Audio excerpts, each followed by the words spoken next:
नमस्कार सभी को। तो देखिए यहाँ पर हम लोग इम्पोर्टेंट नोट्स चैप्टर को डिस्कस करेंगे जिसका नाम है एक्सप्लोरिंग फोर्सेस।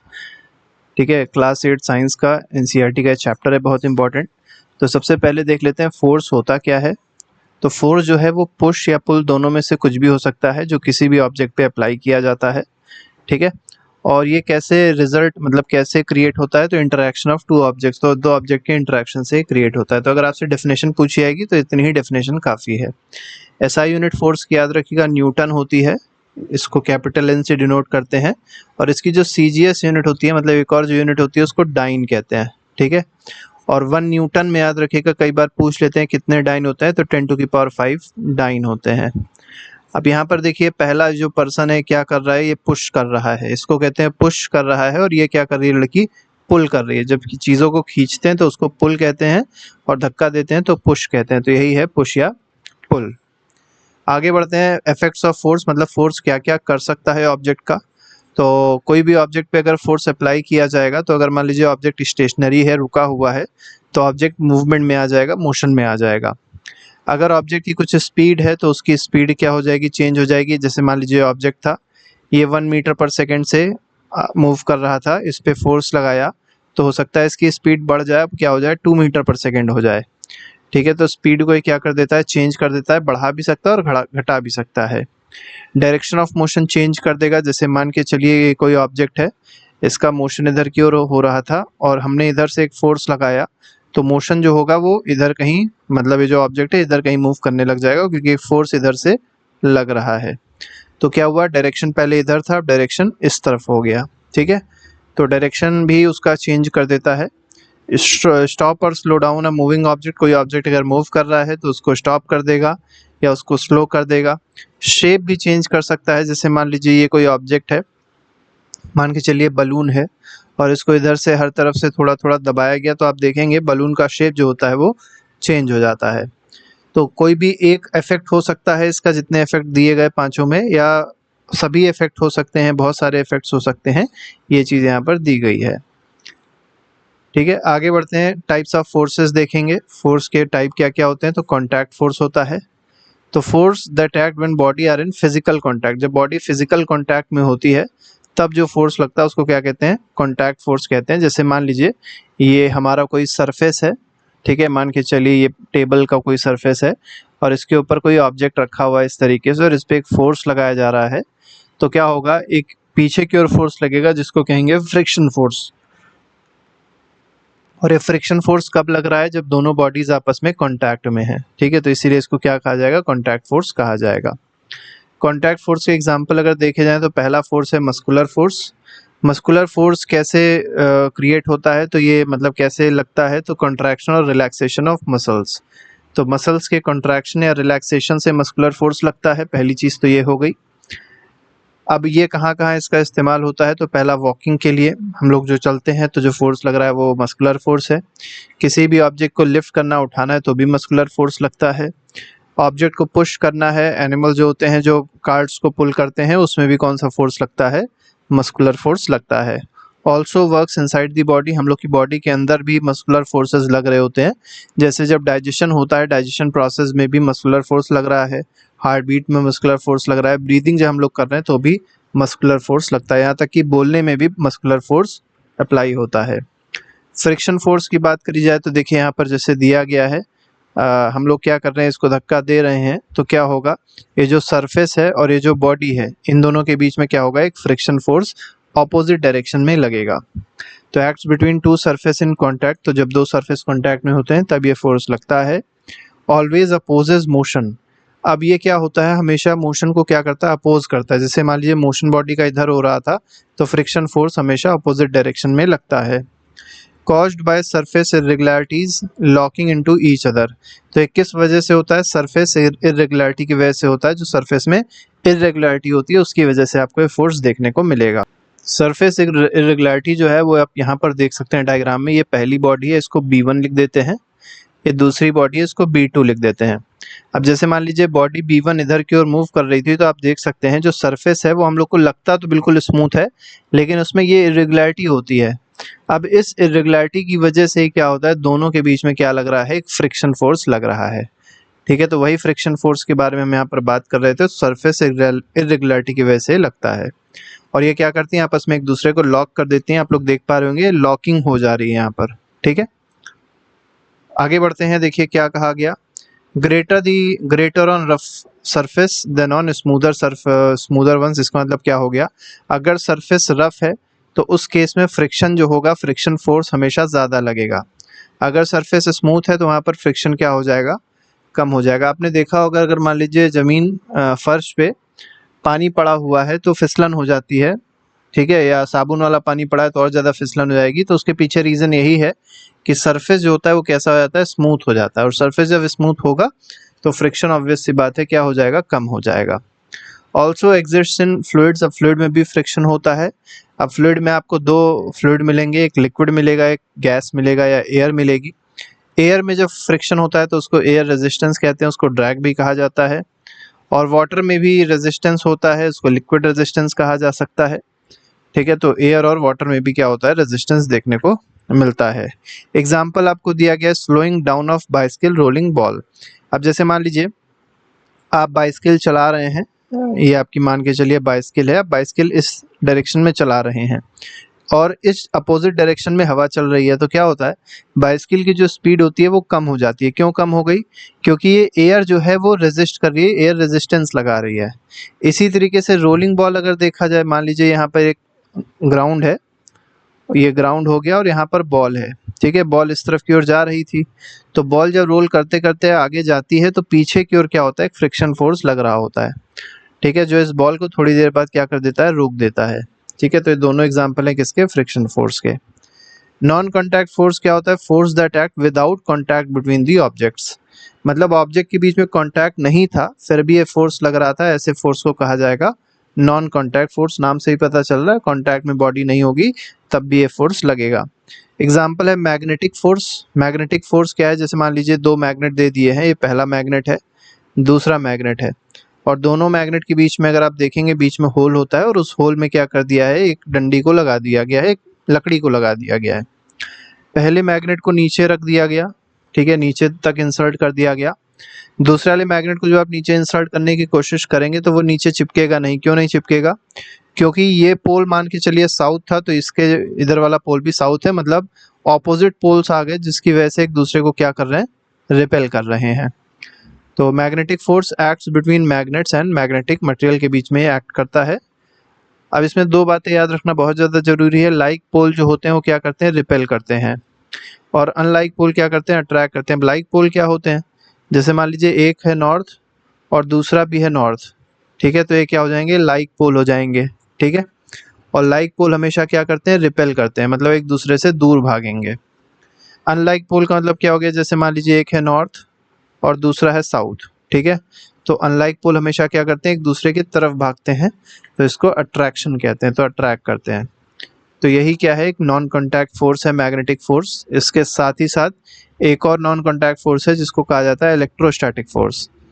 अब इलेक्ट्रोस्टैटिक फोर्स क्या है, produce when objects are rubbed and get charge. देखिए ऑब्जेक्ट्स को अगर रबिंग करी गई, ठीक है, तो उस पर चार्ज जनरेट हो जाता है।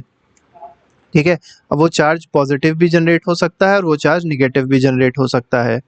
यहाँ पर भी वही सेम फिनोमेना लगता है कि लाइक चार्जेस अगर हैं, मतलब मान लीजिए पहला चार्ज पॉजिटिव, दूसरा भी चार्ज पॉजिटिव, तो इसको कहेंगे लाइक चार्ज। तो लाइक चार्ज हमेशा एक दूसरे से दूर भागते हैं, तो इसको कहेंगे repel each other. Unlike charge का मतलब क्या, पहला निगेटिव तो दूसरा भी निगेटिव, तो अनलाइक चार्जेस मतलब पहला निगेटिव दूसरा निगेटिव अगर मान लीजिए है तो ये भी लाइक चार्ज कहलाएगा, एक ही जैसे हैं दोनों। ठीक है, तो यहाँ पर भी रिपल्शन होगा। लेकिन मान लीजिए एक पॉजिटिव है और दूसरा निगेटिव है, तो यहाँ पर क्या है, यहाँ पर अट्रैक्शन होगा। क्यों अट्रैक्शन होगा, क्योंकि ये कैसे चार्जेस हैं, अनलाइक चार्जेस हैं। तो अनलाइक चार्जेस क्या करते हैं, एक दूसरे को अट्रैक्ट करते हैं। यहाँ पर आप एग्जाम्पल भी देख सकते हैं, जैसे charge plastic scale attracting small piece of paper. तो यहाँ पर कुछ स्मॉल पीस ऑफ पेपर रखे गए थे और एक स्केल ली गई है और स्केल को चार्ज किया गया है रब करके। ठीक है, तो क्या देखा गया कि ये जो स्केल है ये इन पेपर्स को क्या कर लेती है, अट्रैक्ट कर लेती है। इसको आप लोग कर भी सकते हैं आसानी से। Charge objects can attract small neutral objects like paper bits. ठीक है, तो स्मॉल न्यूट्रल ऑब्जेक्ट्स जैसे हैं, न्यूट्रल मतलब जिस पे कोई चार्ज नहीं होगा, उनको भी क्या कर लेती है, ये अट्रैक्ट कर लेती है। ग्रेविटेशनल फोर्स की बात करी जाए तो ये भी एक तरीके का नॉन कॉन्टैक्ट फोर्स है। तो अर्थ पुल एवरी ऑब्जेक्ट टुवर्ड्स इटसेल्फ, जैसे मान लीजिए ये अर्थ हो गई और यहाँ कोई बॉडी है तो ये अपने आप से बॉडी की अर्थ की तरफ क्या हो जाएगी, अट्रैक्ट हो जाएगी। ग्रेविटेशनल फोर्स हमेशा कैसा होता है, अट्रैक्टिव होता है। बाकी आपने इलेक्ट्रोस्टैटिक फोर्स देखा, आपने मैग्नेटिक फोर्स देखा, दोनों अट्रैक्टिव भी थे, मतलब दोनों एक दूसरे को अट्रैक्ट भी कर रहे थे और दोनों एक दूसरे से रिपेल भी हो रहे थे, मतलब दोनों तरीके के फोर्सेस थे।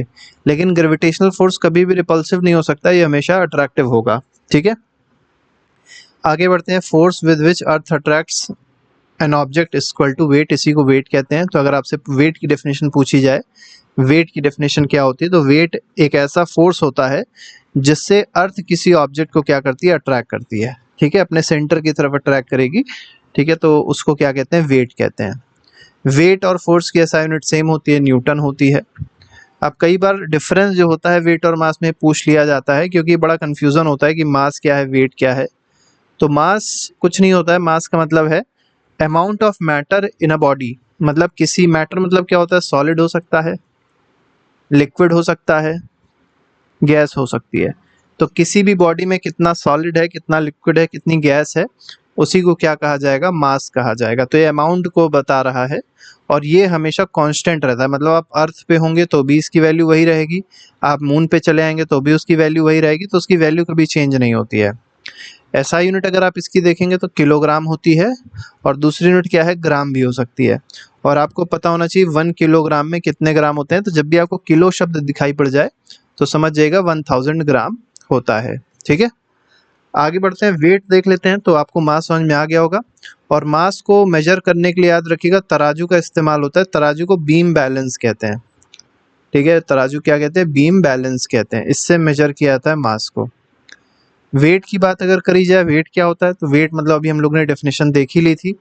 तो gravitational pull of earth on an object, तो जिस भी फोर्स से अर्थ किसी ऑब्जेक्ट को अपनी तरफ खींचता है उसी को क्या कहते हैं, वेट कहते हैं। अब वेट जो है प्लेस टू प्लेस डिफर कर सकता है। जैसे अगर मान लीजिए कोई पर्सन है जिसका वेट अर्थ में मान लीजिए 60 न्यूटन है, तो उसका वेट मून पे जो होगा वो 60 न्यूटन नहीं होगा, वो कुछ और होगा। कितना होगा ये आप लोग कमेंट बॉक्स में लिख के बताइएगा कि अगर कोई पर्सन अर्थ पे 60 न्यूटन का है तो मून पे उसका वेट क्या होगा। क्योंकि वेट जो है वो किस पे डिपेंड करता है, ग्रेविटी पे डिपेंड करता है। और ग्रेविटी हर जगह क्या होती है, अलग अलग होती है। अर्थ पे ग्रेविटी अलग होगी, मून पे ग्रेविटी अलग होगी। तो वे जब जहाँ जहाँ ग्रेविटी अलग होती है वहाँ वहाँ वेट भी क्या होता है, अलग अलग होता है। वेट को मेजर किस में किया जाता है, न्यूटन में मेजर किया जाता है। वेट का फॉर्मूला क्या है, मास इंटू ग्रेविटी है। इसको एक्सेलरेशन ड्यू टू ग्रेविटी भी कहा जाता है, या इसको शॉर्ट फॉर्म में ग्रेविटी भी लिखा जा सकता है। तो वेट का फॉर्मूला क्या हो जाएगा, m इंटू जी हो जाएगा। वेट को मेजर किससे किया जाता है, स्प्रिंग बैलेंस से। ये एक बहुत बड़ा डिफरेंस है दोनों में, कि मास को बीम बैलेंस से मेजर करते हैं और वेट को स्प्रिंग बैलेंस से मेजर किया जाता है। अब यहाँ पर आप देख सकते हैं स्प्रिंग बैलेंस बना भी हुआ है। ये कैसे वर्क करता है इसको आपको हम थोड़ा बता देते हैं। जैसे होता क्या है, जैसे मान लीजिए आपको कोई भी चीज़ का वेट करना है, कोई ऑब्जेक्ट है कुछ, इसको यहाँ पे ऐसे लटका दीजिए तो क्या होगा, ये जो रेड कलर का आपको एक ऑप्शन दिखाई पड़, मतलब एक इंडिकेटर दिखाई पड़ रहा होगा, ये स्प्रिंग लगी होती है, स्प्रिंग अपने आप से नीचे खिंच जाती है। अब ये मान लीजिए यहाँ तक आती है, इस जगह तक, तो आप क्या करेंगे, वेट का जिधर भी, जैसे मान लीजिए इधर वेट की काउंटिंग है तो 0.7 मान लीजिए लिखा है, 7 लिखा हुआ है, तो इतना न्यूटन वेट हो जाएगा। ये मान लीजिए यहाँ तक पहुँच रहा होता तो यहाँ पर जो वैल्यू लिखी होती है उसको आप देख लेते, उतना हो जाता। ठीक है, तो वेट को आसानी से मेजर किया जा सकता है। हालांकि यहाँ पर न्यूटन है और इधर ग्राम भी दिया रहता है, क्योंकि ये मान लिया जाता है कि जो 9.8 होती है जी की वैल्यू मीटर पर सेकेंड स्क्वायर, इसको अप्रॉक्सीमेट क्या कर दिया था, अर्थ पे 10 मान लिया जाता है। ठीक है, तो एम जी के हिसाब से एम निकाल लेते हैं। तो ये बहुत एग्जैक्ट तो नहीं है लेकिन फिलहाल कर सकते हैं इसको भी। ठीक है, तो मेजरिंग वेट स्प्रिंग बैलेंस से मेजर करते हैं। बीम बैलेंस मेजर्स मास, वही हमने आपको बताया, बीम बैलेंस से मास को मेजर किया जाता है। अब बात करते हैं फ्लोटिंग एंड सिंकिंग की, कि ऑब्जेक्ट कब फ्लोट करेगा कब सिंक करेगा, ये आपको थोड़ा सा पता होना चाहिए। When object is placed in a liquid two forces act.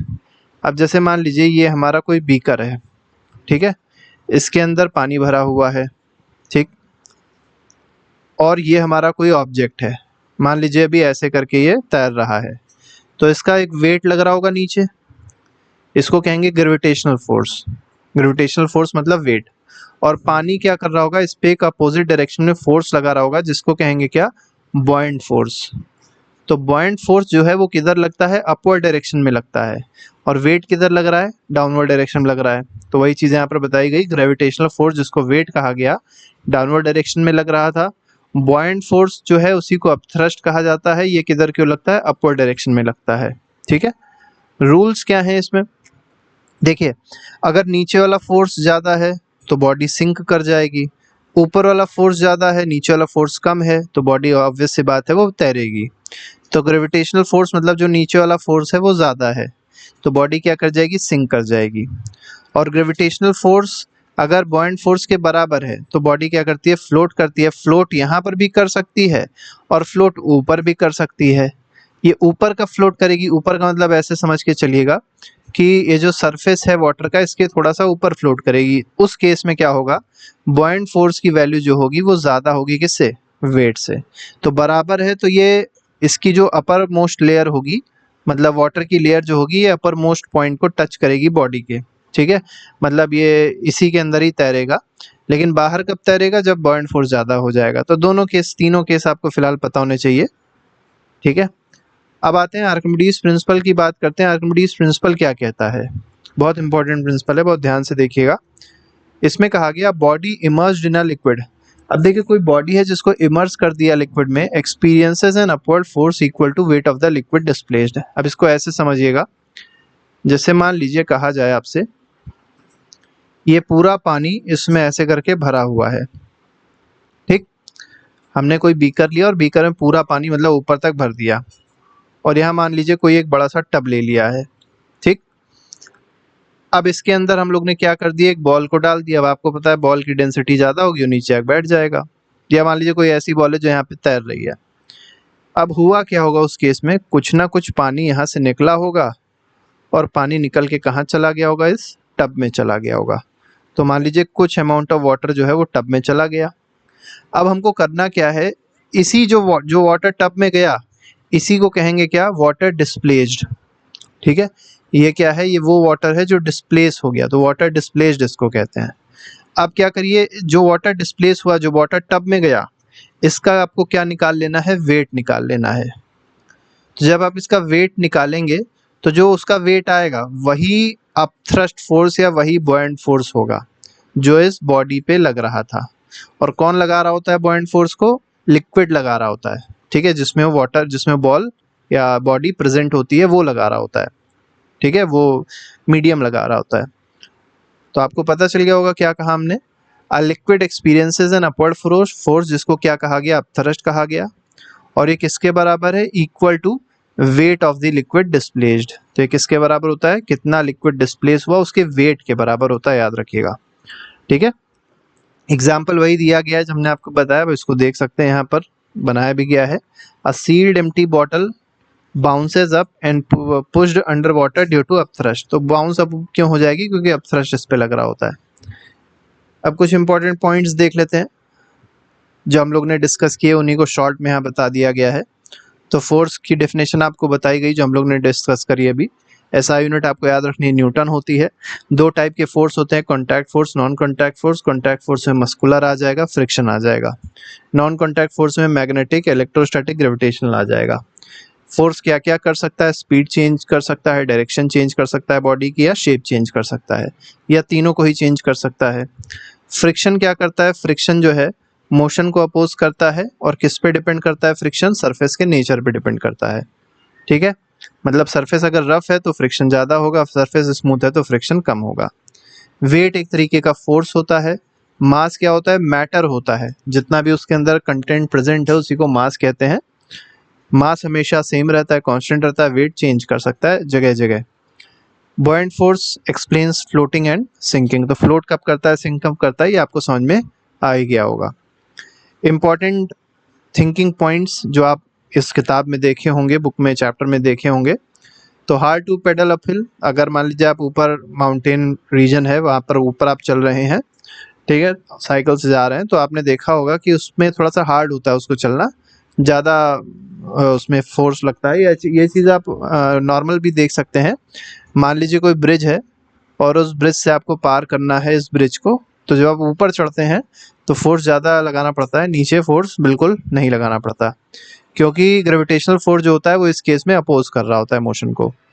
Easier to slip on wet surface, तो वेट सरफेस पे स्लिप करना आसान है क्योंकि वहाँ पर फ्रिक्शन कम होता है। ठीक है, गीले सरफेस पे फ्रिक्शन कम होता है। आगे बढ़ते हैं, feeling light at top of swing. अब जब आप टॉप ऑफ स्विंग पे होंगे तो आपको थोड़ा सा हल्का महसूस होगा। ठीक है, मेनली इसके पीछे रीजन क्या है, reduce normal force when motion changes direction. तो ये उतना इम्पोर्टेंट नहीं है, लेकिन बाकी सारा इम्पोर्टेंट था। इसके अलावा अगर देखेंगे आप तो हमने सारे जो भी नोट्स हैं वो बना दिए हैं, प्लेलिस्ट में लगे हैं, उसको आप जाके देख सकते हैं और हर चैप्टर को अच्छे से रिवाइज कर सकते हैं। तो अभी के लिए फिलहाल नहीं, thank you very much, good bye, जय हिंद।